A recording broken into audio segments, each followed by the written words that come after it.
یہ شخصیت مجاہدے ہیں، مجاہد فی سبیل اللہ، جس کے متعلق امیر المومنین صلی اللہ علیہ وسلم نے فرمایا اللہ اللہ فی الجہاد بِأَمْوَالِكُمْ وَأَنفُسِكُمْ وَأَلْسِنَتِكُمْ، خدا را جہاد سے غفلت نہیں برتنا، جہاد کو نہیں چھوڑنا، چاہے وہ آپ کے مال کے ذریعے سے ہو، چاہے وہ آپ کی جان کے ذریعے سے ہو، چاہے وہ آپ کے بیان کے ذریعے سے ہو، اس جہاد کو نہیں چھوڑنا۔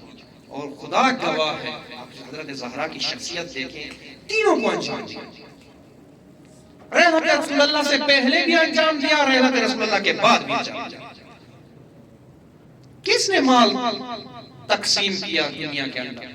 یہ جو کہتے ہیں نا فدق، یہ 12 درخت تھے، یہ سارا جھوٹ ہے، پروپیگنڈا ہے۔ فدق کی اتنی آمدن تھی کہ اسلام کو چلا رہا تھا فدق۔ کیوں فدق پر قبضہ کیا گیا؟ سب سے پہلا اقدام کیا گیا تاکہ اقتصادی طور پر معاشرے کو کمزور کیا جائے، اور یہ فدق کے ہوتے ہوئے حضرت زہرا کے گھر میں کھانے کے لیے کچھ نہیں ہوتا، بس یہ جہاد مالی نہیں ہے تو اور کیا ہے؟ مالک تو حضرت زہرا تھی، امام علی نہیں تھے اس کے، رسول اللہ صلی اللہ علیہ وسلم بھی نہیں تھے اس کے مالک، کیونکہ ہبہ کر دیا تھا، گفٹ کر دیا تھا، دے دیا تھا، بس ملکیت حضرت زہرا کی تھی۔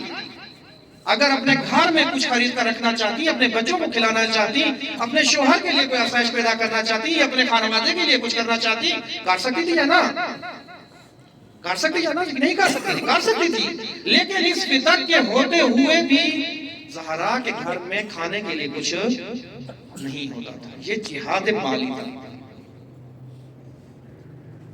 اور ایک جہاد جو حضرت زہرا نے کیا، وہ جہاد تبشیر ہے، کہ جس کے متعلق امیر المومنین نے فرمایا۔ اس جہاد میں حضرت زہرا سلام اللہ علیہ نے انتہا کر دی، تاریخ کے اندر نمونہ نہیں ملے گا آپ کو جہاد تبشیر کا،